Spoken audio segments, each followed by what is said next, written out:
Hello, everyone. I'm Pastor Gene Loeffler with Lighthouses of Prayer, and today we have a special guest with us, Keli Caraveo, and she is with Lock the Shields Ministries, and I'm so excited to have her here with us today because she has a ministry that God birthed in her about 5 years ago to have every school covered in our city. And it's not just our city, but any state, city, where people want to pray for their schools. And when we talk about praying for schools, we're talking about praying for the children of those schools. And that's something that's very dear to all of our hearts as parents and grandparents. And so I'd like to introduce you to Keli. Keli, so glad that you're here with us today and the opportunity that you get to share Lock the Shields. You and I met a couple of years ago, right away when I heard about what you were called to do, I mean, we just connected. I just felt that how can I help you to get this word out to our city and especially to our pastors,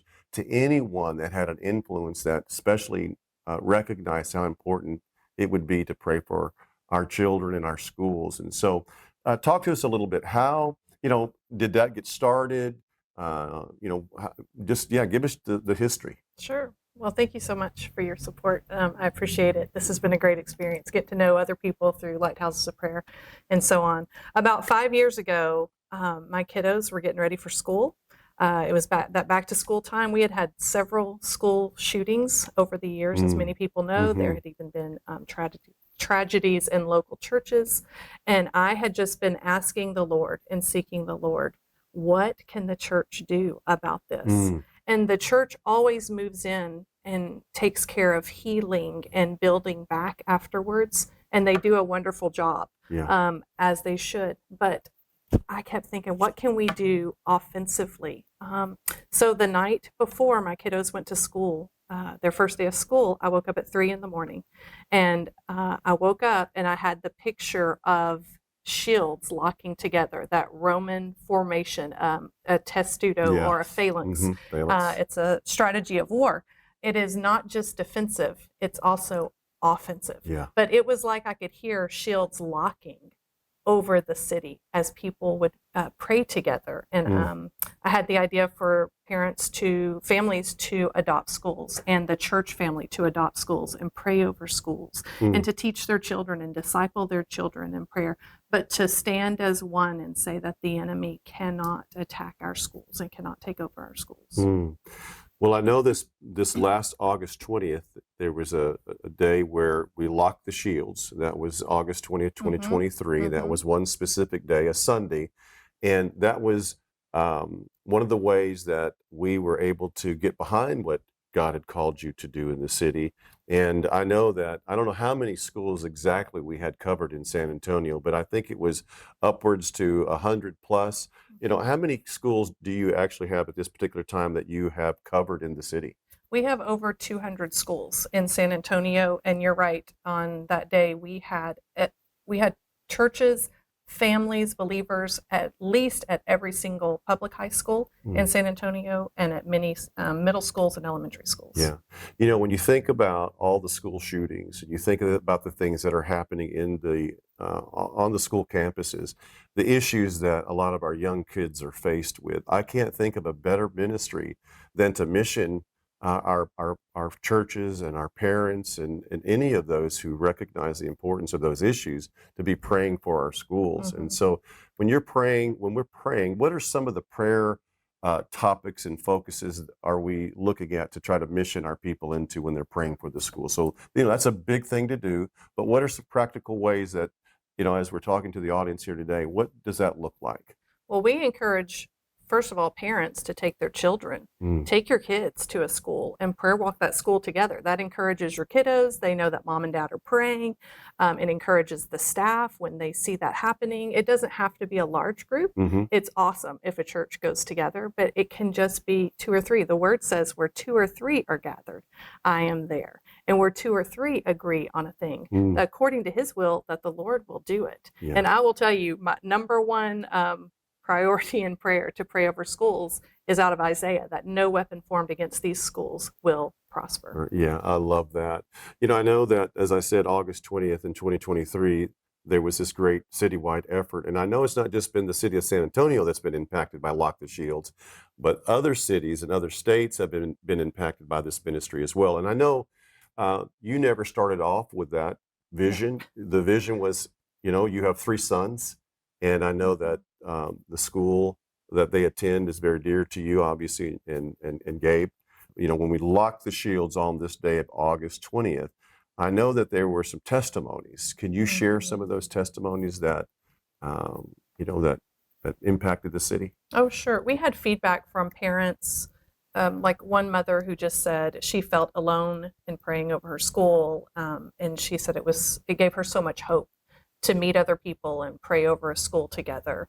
Also, several people said they felt the weight of the day, and that as they prayed, they could feel a shift in the atmosphere. One testimony came in from out of state, actually, and she shared that their principal was not able to make the prayer that day. She had been invited, but I believe on like Monday, she came back and said, "What did y'all do? This feels so different." And she could actually feel the change in the atmosphere, which we are so grateful for. And one of our local high schools, they have had prayers answered again and again because people came together and prayed over that high school. They have seen salvations. They've had favor with the principal and with the staff. They've been able to start student-led Bible clubs, and that is continuing. Those answers to prayers are still coming in. That's awesome.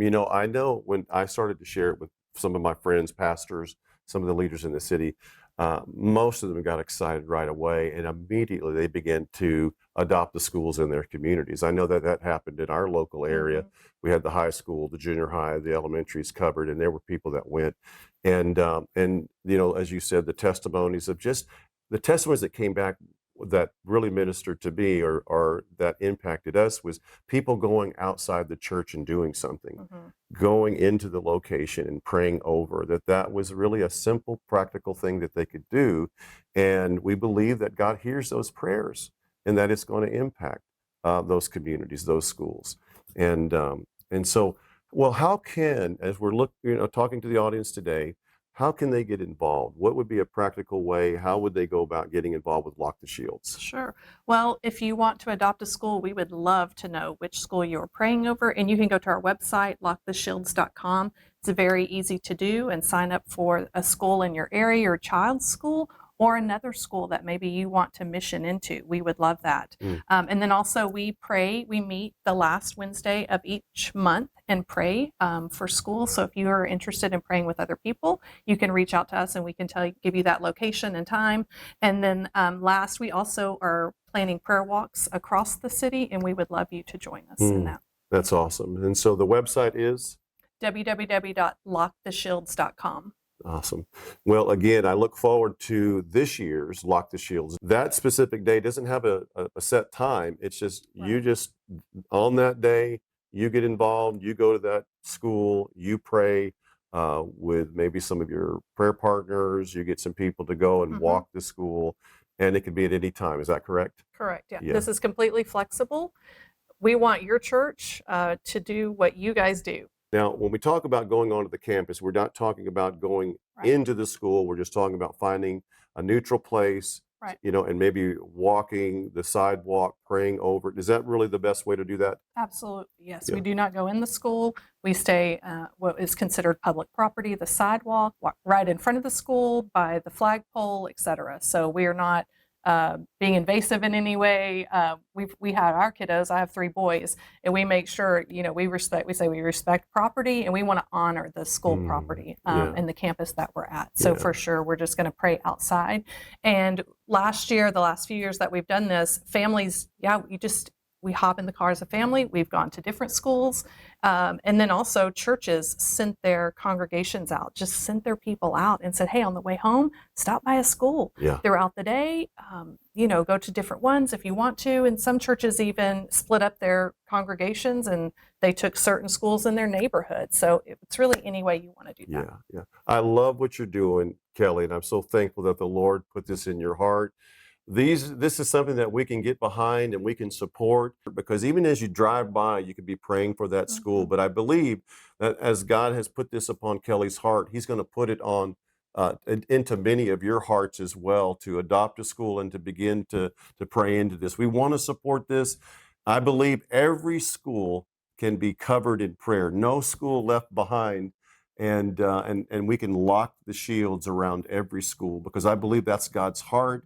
I believe he loves every child in their city. We know what they're contending with, and they need our prayer pursuit over these schools. And so I want to encourage you, those of you that are listening today, go to the website, get connected, get information, and get involved. Kelly, thank you so much again for sharing today. We'll have more opportunities in the future as we get near this date. But anything that the Lord puts on your heart, let us know, so we know how to be praying specifically for our schools in our city. So God bless you in all that you're doing. And so thank you all for joining us today. Keep Keli and Lock the Shields in your prayers, because this is a ministry that I believe God is going to expand, not only in our city, but it's going to expand beyond this. And again, that's not her heart. She just wants to see the schools in our city covered, and any school covered, because that's our prayers and our continued prayers. God bless you. And again, thank you for joining us.